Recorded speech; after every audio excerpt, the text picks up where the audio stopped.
todos sus procesos. Construyamos juntos un mundo mejor. El medio ambiente necesita de nuestro compromiso. Chaire, sueña con un mundo mejor. Fin de espacio promocional y publicitario. 8:5. Y estamos de regreso ya para seguir con estos diálogos. Vamos a conversar con el doctor Gabriel Hidalgo, catedrático universitario, analista político y de política internacional, tanto nacional como internacional, diríamos, y haremos un contacto con el doctor John Marulanda, analista político colombiano, a quien por lo general recurrimos para el tema regional y sobre todo la ubicación de los temas colombianos. Gabriel, bienvenido, buenos días. La primera pregunta sería, tanto en Colombia como en Ecuador hay presidentes enjuiciados. Quizá hay diferencias entre los dos, el uno por aplicar un tipo de política y el otro en el Ecuador por otras circunstancias. La institucionalidad está puesta a prueba. Bienvenido, Gabriel, buenos días.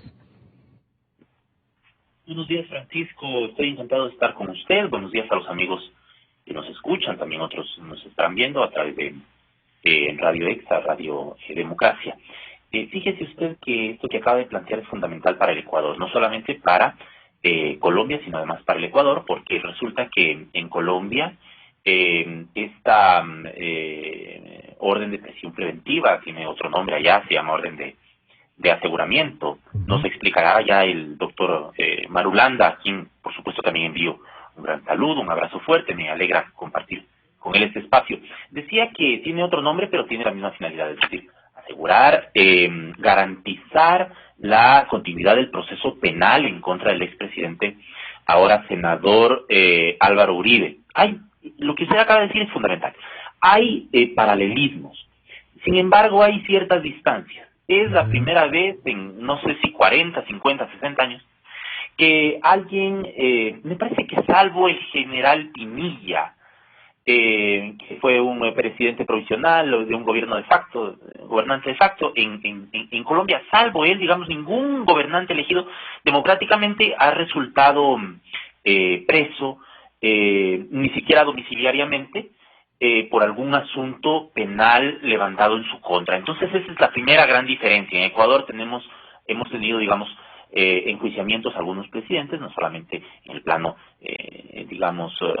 político, sino además en el plano penal. Entonces esa es la primera gran diferencia. Yo diría que solamente para empezar, una primera gran similitud es que al mismo tiempo hay dos presidentes que coinciden en periodos, tal vez no en, estéticas teológicas, pero sí coinciden en los periodos. Yo diría que Álvaro Uribe aparece en los 80, luego se consolida en los 90 y en la década del 2000, en el 2002 se convierte en presidente por los siguientes 8 años, ¿no? Aprovecha el estallido de las commodities, se estabiliza como un gran presidente, bueno, teniendo también ingentes recursos para poder utilizar y esta capacidad de maniobra le permite consolidarse como uno de los presidentes más importantes de las últimas décadas. Entonces, se utiliza más o menos la misma estética, la misma propuesta publicitaria, diciendo no duélale a quien le duela, el mejor presidente de la historia. No estoy hablando de Ecuador, estoy hablando de Colombia, ¿no? ¿Perdón, Francisco, me decía algo? Sí, no, le decía así. Puede sonar idéntico el mensaje, pero además con dos visiones distintas, pero el mensaje usado el mismo. Exactamente, es idéntico, ¿no? Entonces, lo que hay detrás, no solamente en Colombia, porque quiero establecer paralelismos para que el doctor Marulanda nos ayude a profundizar en ellos o a, profundizar en los detalles sobre la situación de Colombia, lo que trato de hacer notar es que, en las distinciones se nota que lo que está detrás es un conjunto de falacias, no sé si tanto en el caso de Colombia, pero sí en el caso de Ecuador, donde se trata de hacer creer que lo que tiene que defender al expresidente Correa, porque lo estamos comparando ya a dos expresidentes, solicitados por la justicia, el uno ya en condición de prófugo, es el caso de nuestro expresidente, no es el caso de Colombia. En Colombia apenas hay una medida cautelar solicitada y aplicada, ejecutada, pero bueno, el trámite podría convertirlo al expresidente en inocente. Aquí en Ecuador no es así, aquí ya hay en segunda instancia la ratificación de la culpabilidad. Bueno, se está utilizando más o menos la misma estética para tratar de decir, él no debería hacerse responsable de esto, porque es el mejor presidente de la Venezuela, porque es el mejor ecuatoriano, porque es un patriota, porque vino a devolverle la dignidad a un pueblo afligido, es lo que se dice, ¿no? Bueno, se utiliza una similar digamos, estética, ideológica, publicitaria en Colombia, con lo cual trato de hacer notar que lo que aquí se dice es una reinterpretación, una adaptación de lo que sucede en Colombia. Quiero agregar algo más que tal vez el doctor Marulanda explicará con más detalle, y es que, igual que aquí en Ecuador, una medida de esta naturaleza, la prisión preventiva, que se llama aquí en el Ecuador, el aseguramiento preventivo, que yo, digamos, he leído en los medios de prensa, que se llama en Colombia, igual que en Ecuador, es una medida de índole excepcional, con lo cual yo no sé si en Colombia se está aplicando esto de forma desproporcionada. Esto ya lo ha advertido el presidente Duque, tal vez hay una desproporción, y en digamos, en este antecedente que ofrece el presidente Duque, digamos, da la sensación de que intenta entrometerse en el funcionamiento de el poder judicial. Eso ya habla de una, digamos, tomar posición como presidente, choque de funciones, choque de poderes, pero además algo muy importante, y es que los próximos 2 años del presidente Duque, que le queda todavía en el poder, podrían estar marcados por el procesamiento judicial en contra del expresidente. Queremos saludar a John Marulanda. Doctor Marulanda, bienvenido, buenos días. De este acercamiento que acaba de hacer el doctor Gabriel Hidalgo, John, queríamos hacer, no sé si un paralelismo, podríamos decirlo así, entre Ecuador y Colombia, los dos países buscando sancionar a expresidentes distintos, por caminos diferentes, digamos así, ¿no? Juzgados por temas distintos. En el Ecuador una reacción muy de defensa al mejor presidente de la historia, como suelen decir. En Colombia defendiendo también una labor de un presidente que además es senador, pero también con un grupo de políticos colombianos saliendo a decir que está bien, que hay que juzgarlo, que hay que hacer esto, pero ellos no respetaron el Estado de Derecho que ahora proclaman. ¿Está en juego la institucionalidad en los dos países al juzgar presidentes, así sean distintos? Bienvenido, buenos días, John. Bueno, muy buenos días al doctor Rocha, al doctor Hidalgo, a todo su equipo técnico de Radio Democracia y a su audiencia. Muy amables por la invitación. Antes que nada, permítanme decir con profundo orgullo patrio colombiano que hoy se celebra aquí el Día del Ejército Nacional. Son 201 años que cumple esta estructura castrense bicentenaria, después de la famosa batalla de Boyacá, en donde se selló la independencia del país. Pero coincide esa celebración patria con un gran alegrestamiento público que estamos viendo en Colombia desde hace 3 días a raíz del tema que nos ocupa aquí. He escuchado con atención lo que dice el doctor Hidalgo, yo estoy de acuerdo con él. Creo que desde el punto de vista jurídico, como abogado que soy, se están cumpliendo los trámites propios de un proceso enmarcado dentro de la ley, partiendo del principio de que nadie está por encima de la ley o debería estar por encima de la ley. Si el doctor Uribe es encontrado culpable en un proceso legítimo y legal de haber infringido alguna norma establecida, pues debe pagar por eso. Ahí no cabe la más mínima duda. Pero el problema en Colombia va más allá de eso. Y yo le quisiera plantear al doctor Hidalgo y al doctor Rocha, brevemente, para que ustedes tengan mejor punto de comparación. La Corte Suprema de Justicia se encuentra en entredicho en Colombia desde hace varios años, con unos serios casos de corrupción que tienen a varios de sus magistrados huyendo de la justicia. La Corte Suprema de Justicia, esa misma Corte que está en su pleno derecho y obligación de juzgar al presidente Uribe, con mano larga, con manga larga, le dio plena libertad a un jefe narcoterrorista de las FARC, que fue visto en flagrancia negociando 5 toneladas de cocaína, y le dio plena libertad para que se defendiera, y a pesar de las advertencias que se hicieron, el individuo ahora de nuevo está en armas en la República de Venezuela. Y fuera de eso, tenemos 10 narcoterroristas de las FARC, fungiendo como senadores y representantes, acusados de severos crímenes de lesa humanidad, como reclutamiento y violación de menores, secuestro, bueno, todo lo que ustedes digan. Y ellos andan en plena libertad, en unos custodiados por las fuerzas del Estado. ¿Y cómo es que a este presidente no se le da la mínima oportunidad de defenderse? No se estamos diciendo que no lo acuse, faltaba más, de defenderse en libertad. ¿Por qué lo tienen que encerrar? Si él, además, ha sido a lo largo de su vida tremendamente frentero, como decimos en Colombia. Es más, ha dado la cara. Claro, ha dado la cara siempre. Es más, no se cobijó bajo el fuero presidencial, que tiene a 2 presidentes severamente cuestionados, intocables. Al presidente Samper, que todo el mundo sabe, todos sabemos que recibió plata del cartel de Cali para su campaña, y él anda mirando tranquilo porque en el grupo de Puebla. ¿Cómo no? Representándonos a Colombia en el grupo de Puebla, satélite del Foro de Sao Paulo. Y al presidente Santos, que ya se sabe que recibió plata de Odebrecht y anda por el mundo con su premio Nobel debajo del brazo, dando cátedras de general. Tampoco lo pueden juzgar porque está cobijado bajo ese fuero presidencial.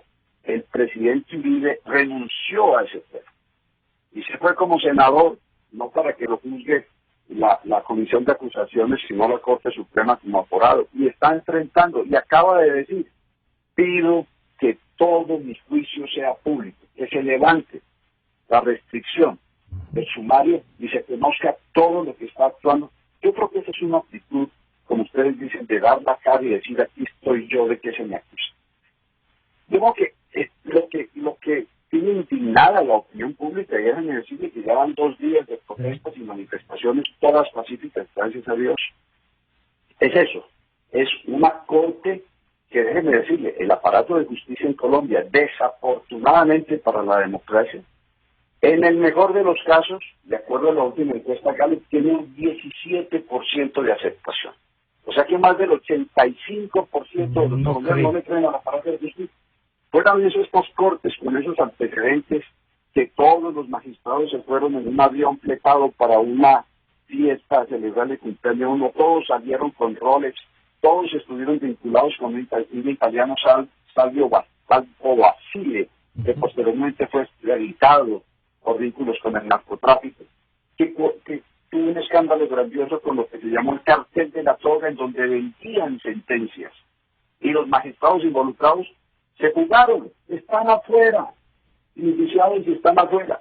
Que acaba de salir un informe de la UCI en donde dice que hay serios cuestionamientos de acoso sexual en las cortes.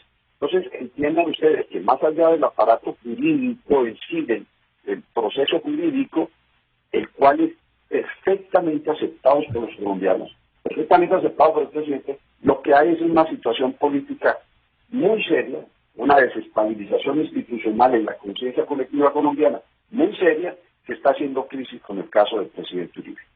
Entonces ahí el planteamiento, Gabriel, sería cuando nos cuenta lo que pasa con la Corte Suprema de Justicia colombiana, uno se pone a pensar en la Corte Constitucional y en esta Corte cervecera que teníamos hasta la actual.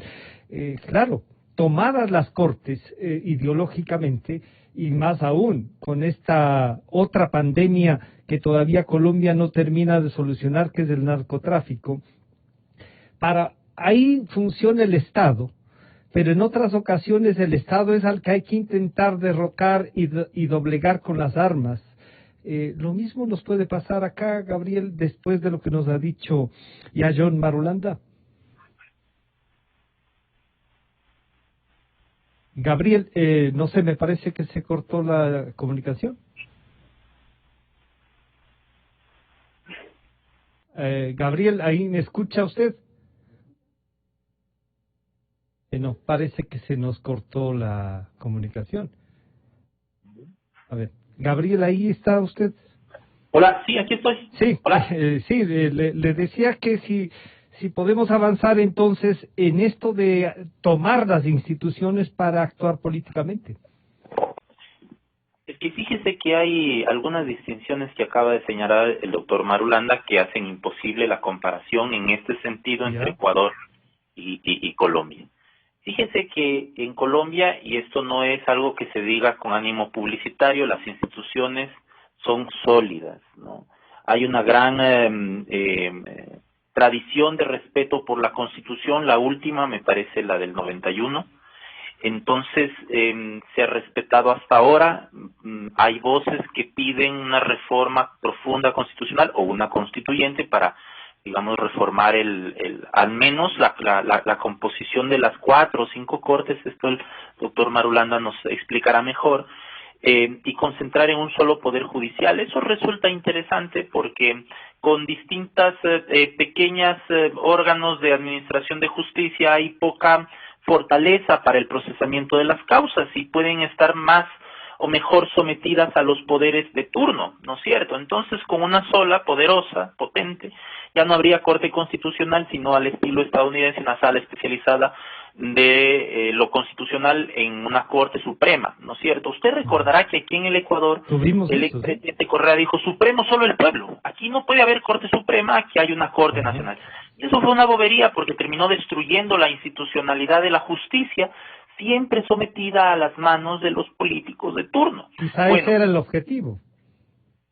Seguramente ese era el objetivo, como bien dice usted, digamos, destruir la administración de justicia. Entonces da la sensación de que no es que somos un país con enorme debilidad institucional y además tendientes a la corrupción por falta de instituciones. No, no, no. Hay una falta de instituciones para provocar la corrupción. De tal forma que es cierto, hay que separar el procesamiento de lo judicial, de lo jurídico, como dice el doctor Marulanda, de lo político, porque ya se puede distinguir claramente. Aquí no, aquí las instituciones, por desgracia, están todas, vamos a ver, las más importantes, las cortes más altas, atravesadas. Imagínense usted, como acaba de decir, la corte cervecera, es hasta humillante recordar, es hasta humillante el apelativo que la opinión pública le puso a una corte sin ninguna legitimidad para que se autodenominó Corte Constitucional, recordará usted, empezó a juzgar sin ninguna capacidad. En Colombia sucede que la corte, digamos la institucionalidad, no los operadores de justicia, la institucionalidad tiene, como acaba de decir el doctor Marulanda, toda la legitimidad que le provee la ley para poder procesar a cualquier persona. Nadie puede estar por encima de la ley porque la ley es una abstracción, una entelequia creada para poder someter a todos por igual, digamos, para poder proteger, garantizar, someter, controlar, digamos, algunas cosas, pero a todos por igual, ¿no es cierto? Bueno, aquí no, aquí las personas se confundieron con las instituciones, entonces ya nació muerta la Corte Constitucional con una composición de esas, ¿no? La Corte Cervecera, un grupo de magistrados impresentables, comprometidos con intereses parcializados que no tenían la capacidad de poder resolver sin responder antes a los poderes de turno.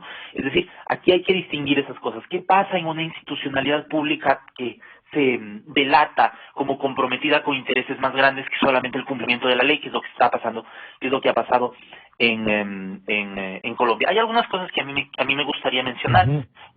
Profundizará mejor el doctor Marulanda, ya lo he dicho, pero es cierto, por ejemplo, el famosísimo caso de Jesús Santrich, ¿no?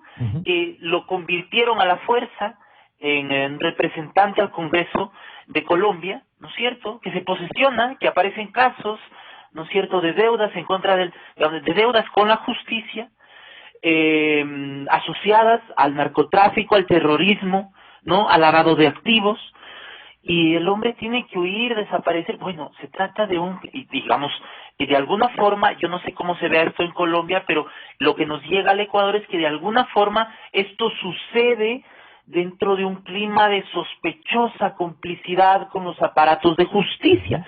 Eso hace que la administración de justicia caiga como en un velo de cierta desconfianza, ¿no? Que la ciudadanía no pueda, la sociedad e incluso los actores de la política no puedan confiar mucho en las acusaciones que puedan entablar los aparatos de justicia, porque hay que separar, he dicho ya, la administración de justicia institucionalmente a la ley, a las, digamos, a las leyes, con, perdón un segundo.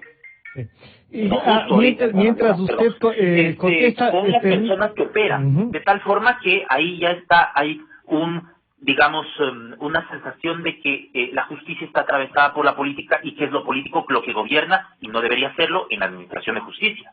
Claro, yo quisiera que escuchemos lo que dijo para que incluso el doctor Marulanda nos comente el señor presidente de Colombia, el señor presidente Duque, y no sé si es que es con el afán de intervenir o de alertar alguna posesión, como nos ha dicho el doctor Marulanda. Esto fue lo que dijo el presidente Duque. Una persona que ha ocupado la presidencia de la República en 2 ocasiones, que ha sido defensor de la legalidad, defensor del Estado de Derecho, que adicionalmente es senador de la República, que para poder movilizarse el país tiene que pedirle permiso a la mesa directiva del Congreso, so pena de perder su investidura, y que adicionalmente el país está en medio de una pandemia y donde la persona también está dentro de la población de riesgo por la edad que tiene, me parece a mí que también son argumentos muy poderosos para que pueda ejercer su defensa en libertad. Entonces, que a una persona que le ha servido a Colombia no se le permita defenderse en libertad, pero que tengamos criminales de lesa humanidad condenados en el Congreso y que además están subyúdices ante la justicia transicional y que lo puedan hacer además no solamente en libertad, sino que tengan garantizado jamás ir a prisión, si entre comillas dicen toda la verdad, me parece que es un gran desequilibrio. Doctor Marulanda, como sostiene el doctor Hidalgo, esto puede ser entonces no solamente un desequilibrio, como ha dicho el presidente, sino que adicionalmente el presidente podría estar intentando influir en las Cortes. ¿Usted siente así o en Colombia se mide la reacción popular en la voz del presidente? Muy buen punto, doctor Rocha.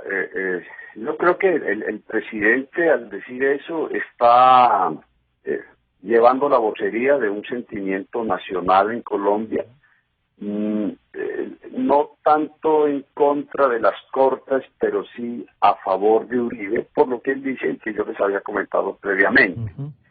Mire, evidentemente yo también soy un poquito reacio, doctor Hidalgo, a que el presidente, la cabeza del Ejecutivo, salga con este tipo de pronunciamientos. Yo soy abogado, no ejerzo, pero entiendo lo que significa el aparato de justicia para la estabilidad de un Estado. Es fundamental. Para mí es el pilar, los 2 pilares principales son justicia y seguridad. Sin esos 2 pilares es imposible que subsista ningún Estado en el mundo. Ahora, ante el pronunciamiento del presidente, evidentemente salieron, como se esperaban, muchas personas a criticar y a manifestar lo que el doctor Rocha acaba de decir. Oiga, usted se está metiendo en terrenos que no le competen, usted está presionando a las Cortes, y la misma Corte sacó un comunicado, porque fueron muchos los que salieron al ruedo inmediatamente a criticar esa situación. La Corte sacó un comunicado diciendo se nos debe respetar porque somos una parte del Estado y todo lo demás. Mire, la respuesta a eso fue muy clara por parte de una periodista muy conocida aquí que dijo, no, oigan señores magistrados, es que el respeto no se impone, el respeto se gana.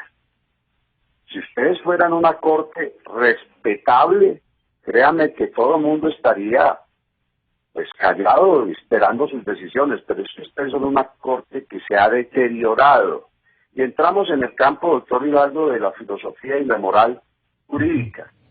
Una corte que ha tenido tantos problemas, que ha sido tan contaminada por la corrupción y por tantos casos, una corte que toma unas decisiones contraevidentes. El caso de Santrich que usted menciona es dramático porque el señor ya había sido nombrado parlamentario, ya había firmado un acuerdo según el cual renunciaba a todas las actividades ilícitas, y a pesar de eso, y a pesar de ser parlamentario, es firmado negociando 5 toneladas de cocaína. Y a pesar de eso, la Corte decide que puede quedar en libertad cuando todas las advertencias le decían se va a volar, toman esa decisión. Entonces, eso evidentemente, más allá de los parámetros jurídicos, más allá de la mecánica procesal, más allá de la dignidad de la magistratura, lo que genera es una profunda desconfianza en la opinión pública. Profunda desconfianza que se ve, como le digo, no quiero repetir, pues aunada por otros hechos, que culmina con una situación como la del presidente Uribe. Estamos de acuerdo, nadie está por encima de la ley, y si el señor presidente Uribe, con todo lo que lo apreciamos, delinquió y cometió un ilícito, infringió la ley, debe pagar por eso. Eso, téngalo por cuenta que eso es así. Pero la circunstancia, el entorno en el cual se está moviendo eso en Colombia, el primer productor de cocaína del mundo, donde hay 2 grupos terroristas armados que están creciendo, el ELN y las FARC, que a ustedes los afectan directamente en el Ecuador. Ustedes tuvieron al ELN allá en el Ecuador y lo expulsaron, porque son unos mentirosos. Utilizan el argumento del diálogo de la paz para fortalecerse, con carteles como el del Golfo, con carteles mexicanos como Jalisco Nueva Generación, que están aquí, con una rata de violencia que está volviendo a crecer. Es muy difícil que la ciudadanía, el sentimiento nacional, no explote con este tipo de decisiones que no se critican por ser jurídicas, sino por ser desproporcionadas. Y ahora todo esto está derivando, doctor Rocha, en una confrontación ideológica, en donde las redes están desde hace 3 días inundadas, denunciando una fortísima infiltración de los comunistas en el aparato de justicia. Partiendo de la base de que el proceso del presidente Uribe se originó en la denuncia que él hizo sobre un senador Cepeda, que es comunista de nacimiento, soviético de formación, y que intentó hace poco, junto con otro exterrorista de otro grupo terrorista que hubo aquí, que también es parlamentario, intentaron empezar a manipular a las fuerzas militares. Pasaron 2 proyectos de decretos muy delicados, uno de inteligencia militar y otro de ascenso de los mandos.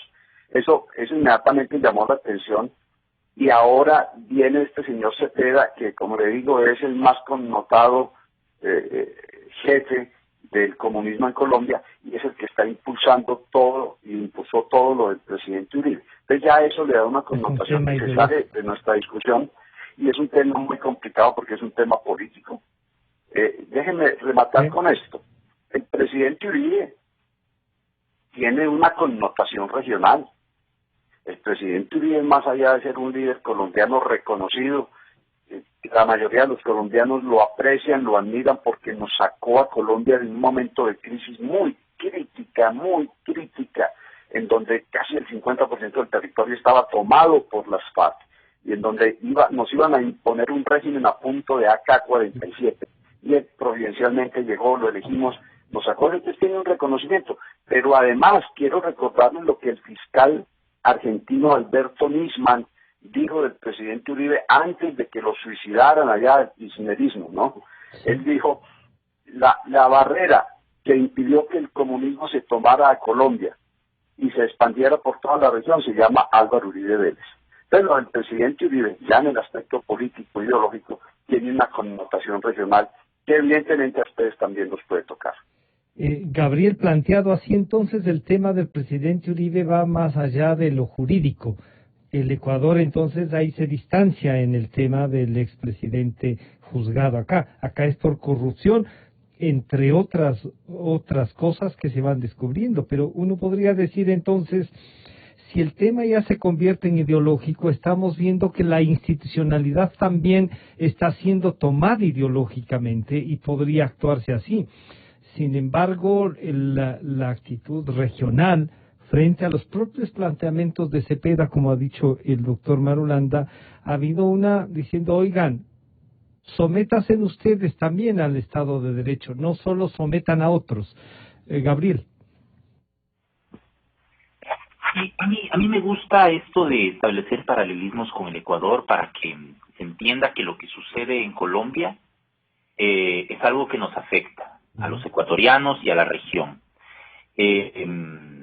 A mí también me parece muy interesante esta categoría, esta etiqueta que ha utilizado el doctor Marulanda para decir que las expresiones del presidente Duque son una suerte de vocería.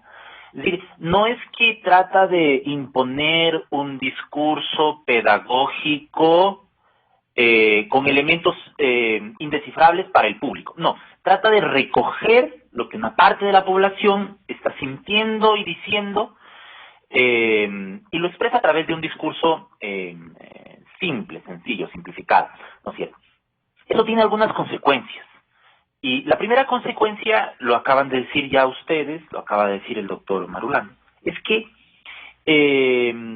delata una posible deseo de intervención, un posible deseo de confrontación entre poderes.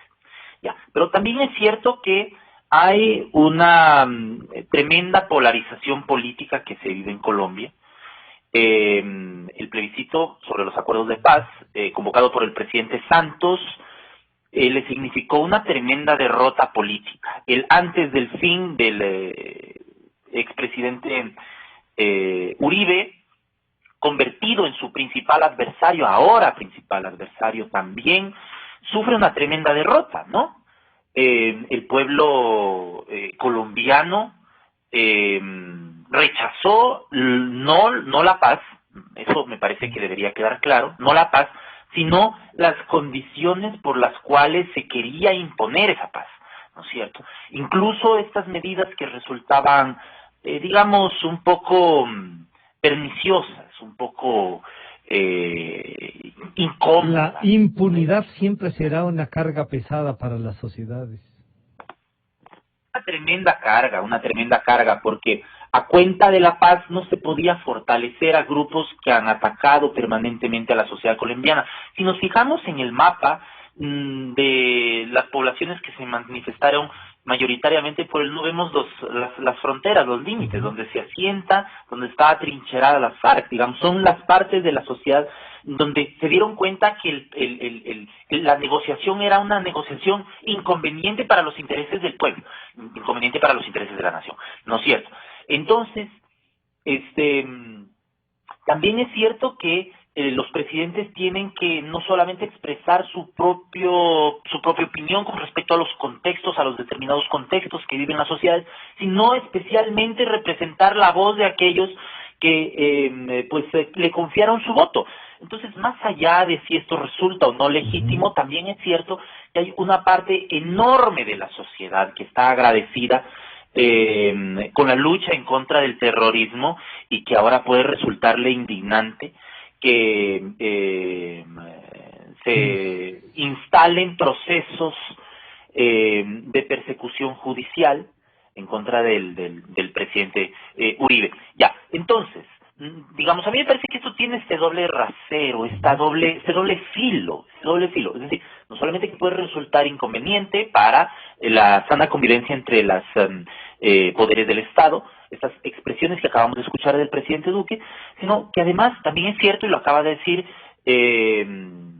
convenientemente, digamos, acertadamente, el doctor Marulanda, que también se trata de una vocería.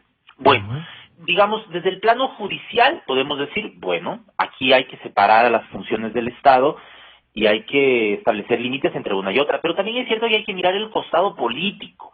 Sí, mirando el costado político también se logra encontrar una sociedad tremendamente polarizada. La sociedad colombiana es una sociedad tremendamente polarizada. También es cierto que está creciendo en presencia, en influencia, en poder los sectores, digamos, el doctor Marulanda ha dicho, comunistas. Bueno, aquí es un término que ha perdido un poco de vigencia. Yo quiero decir que son los sectores asociados al socialismo del siglo XXI, ¿no? Sí. el chavismo, digamos la guerrilla narcoterrorista, ¿no? Las FARC, digamos que son sectores protegidos por el gobierno del expresidente, el fallecido presidente Hugo Chávez, ahora todavía del presidente Maduro, y recordemos también, para evitar seguir cometiendo errores en el plano electoral, protegidos por el presidente Correa. Digamos, ya hay denuncias presentadas no solamente por corrupción, por tráfico de influencias, por delincuencia organizada, sino, y con el tiempo se demostrará que son denuncias, digamos, por proteger a sectores asociados al narcoterrorismo en las altas esferas de la política en Ecuador. Permítame entonces hacer que la ciudadanía y ustedes escuchen, recordarles, porque deben haber escuchado, lo que el presidente Maduro, aquel que está en Venezuela, en la frontera, y con lo cual vuelve a marcar el tema ideológico y regional. Esto fue lo que dijo el presidente Maduro.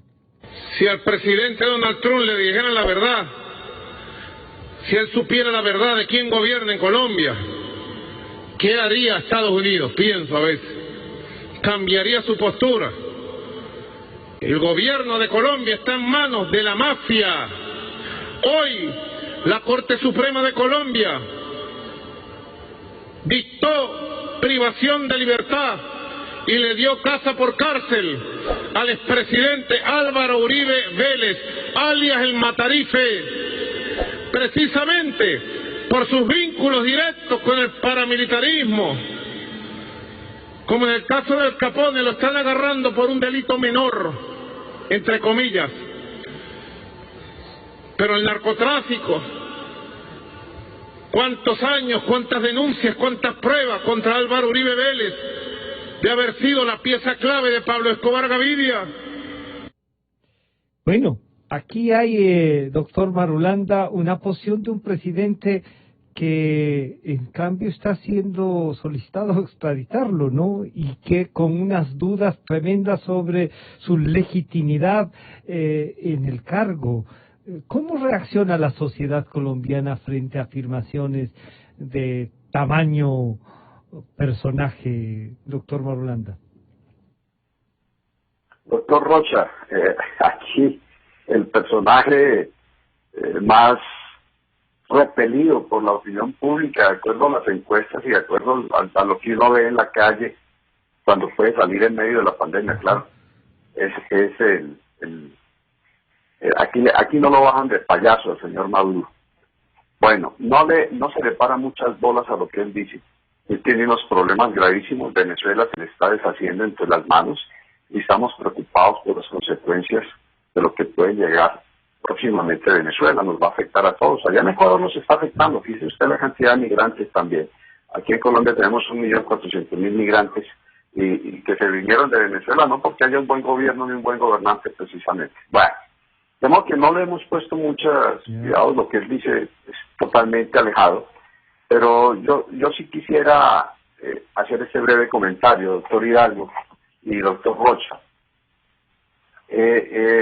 Para nosotros, para mí en lo personal, es claro que Colombia es la joya de la corona del comunismo internacional. Con las diferentes disfraces que tiene, socialismo, chavismo. Entonces, cuando usted le pregunta a Fidel Castro qué es el socialismo del siglo XXI, dice el comunismo. Más allá, en una discusión más amplia, que es tema de otro capítulo, el globalismo utiliza esas tendencias comunistas para lograr sus propósitos. Está supeditado el comunismo a la idea del globalismo. En Colombia siempre se ha intentado que el Partido Comunista, que irónicamente es legal aquí, que reconoce que ha tenido a lo largo de su historia un brazo armado, porque en su ADN marxista-leninista está la combinación de todas las formas de lucha, a la cual no han renunciado el partido legal de las FARC, que se creó después de los acuerdos de La Habana, un régimen comunista. Entonces, ese partido comunista ha logrado cooptar muchas de las instituciones y organizaciones gremiales importantes del país. Yo le puedo mencionar a FECODE, la Federación de Educadores, Yo le puedo mencionar a SOMAL, que es la Organización de los Operadores de la Justicia. Le puedo mencionar muchas cosas y han intentado repetidamente penetrar las Fuerzas Armadas. Pero ¿qué pasa? Uno, nunca en Colombia el comunismo o el izquierdismo ha sido mayoría. Lo acaba de confirmar el doctor Hidalgo, perdón.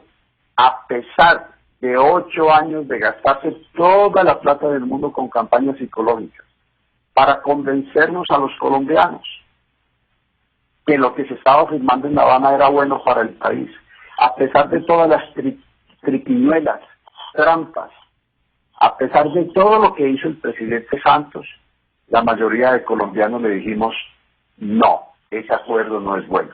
Y hoy en día los hechos nos están dando la razón. Segundo, nunca esa izquierda ha sido mayoría en Colombia. Fíjese usted en las elecciones recientes. El partido de las FARC, después de 60 años de matar, asesinar y secuestrar en nombre del pueblo, para un mejor país, sacaron 60.000 votos. Frente a 6, 7, 8 millones que sacó el presidente. Más. Entonces, dése cuenta de que la polarización de la que habla el doctor Hidalgo puede ser muy relativa. Ahora, tercero, nunca en 100 años de existencia de las organizaciones comunistas han llegado al poder por ser mayoría. Desde los bolcheviques, por allá en el 17, hasta hoy en día, siempre los comunistas han sido minoría, pero han cooptado y se han tomado el poder. Y ha sido una minoría que ha llegado al poder más que por su capacidad de intimidación o de persuasión, por la apatía que generan los regímenes democráticos entre toda la gente. Es culpa de nosotros que los comunistas empiezan al poder. Y el problema en Colombia actualmente es que la gran mayoría de la sociedad se ha dado cuenta de eso y no le marcha al comunismo, no le marcha a Cepeda, no le marcha a los de las FARC. Y por una razón muy sencilla y elemental, estamos viendo lo que pasa en Venezuela. Y ningún colombiano quiere quedar como los venezolanos. Mire, doctor Rocha, doctor Hidalgo, ustedes deben tener la misma experiencia. Yo salgo aquí en mi apartamento y en la esquina yo encuentro una mujer joven con un niño en brazos, otro niño más de 6 o 7 años y un joven con un cartel, un pedazo de cartón en donde dice, somos venezolanos, tenemos hambre, ayúdenos por favor. Eso lo veo aquí en la esquina de mi casa cotidianamente. Y eso es la peor demostración de lo que el socialismo, chavismo, comunismo le puede hacer a un país. Entonces es muy difícil que ellos puedan, en democracia, políticamente, ganar algún poder, pero sí pueden con sus viejas técnicas comprobadas y exitosas, infiltrar, destruir y acceder al poder. Gabriel, entonces estamos enfrentando estas prácticas que se han ido especializando, podríamos decirlo así, frente a un tema ideológico y a una propuesta que no ha tenido entonces límites para llegarla, como ha dicho el doctor Marulanda, no se ha amparado en cosas y esto tiene que llevarnos a las sociedades democráticas entonces a intentar poner las cartas de juego en sociedades democráticas. Quieren trabajar en democracia, tienen que creer en ella, porque no pueden ingresar para destruirla no más. Gabriel. Sí, y fíjense ustedes, doctor Rocha, doctor Marulanda, que parte de la estrategia continental de estos sectores consiste en lo que acaba de decir el doctor Marulanda con claridad. Aquí la hemos naturalizado, da la sensación de que eso forma parte del paisaje político. Por suerte allá y para bendición del pueblo colombiano, la gente allá se da cuenta, pero aquí lo hemos naturalizado. Si parte de la estrategia socialista del siglo XXI, chavista, bolivariana, consiste en, digamos, desconocer la democracia representativa, la democracia liberal, la democracia de instituciones, ¿no? Entonces hay que penetrar las instituciones porque no hay forma de poder conseguir lo mismo por la vía de la legitimidad democrática. Digamos. Entonces, usted recordará, Francisco, aquí en el Ecuador se modificó la ley, el Código de la Democracia, para poder conseguir con el 52% de los votos el 74% de la representación y poder modificar todo. Incluso modificaron en la ocasión la Constitución. Esto fue en las elecciones de 2013. Claro. Entonces, previamente ya modificaron la ley. ¿Para qué la modificaron? Para poder penetrar las instituciones y pudiendo penetrar las instituciones, poderlas someter, invadir. Digo, por suerte en Colombia la gente se indigna porque tienen un sistema de instituciones más sólido, más con más tradiciones, y por suerte la tradición allá es una tradición por el respeto republicano, ¿no es cierto? Acá nos gusta improvisar, entonces esta cosa traída por los asesores de Podemos que vinieron en forma de asesores de la Constituyente, pero luego supimos que forman parte de esta organización financiada durante el gobierno del presidente Correa, que para todo esto cambiaron de nombre. Ahora se hacen llamar de otra forma y publican encuestas. No sé si usted ha visto esas encuestas, en todas tiene tremenda popularidad el fin de cuentas y no sabemos ni quién es. Bueno, consiste precisamente en eso, en taladrar las instituciones poco a poco para irlas penetrando, irlas poseyendo, irlas dominando, y lo mismo a la opinión pública. No se puede ganar, como no se puede ganar en legitimidad democrática, se gana en propaganda, se gana en mentiras, se gana en invasión institucional, y con el paso de los días, sino de las semanas o meses, luego nos damos cuenta que esas instituciones están dominadas, digamos, infiltradas por operadores políticos que lo que hacen es cumplir con una estrategia continental.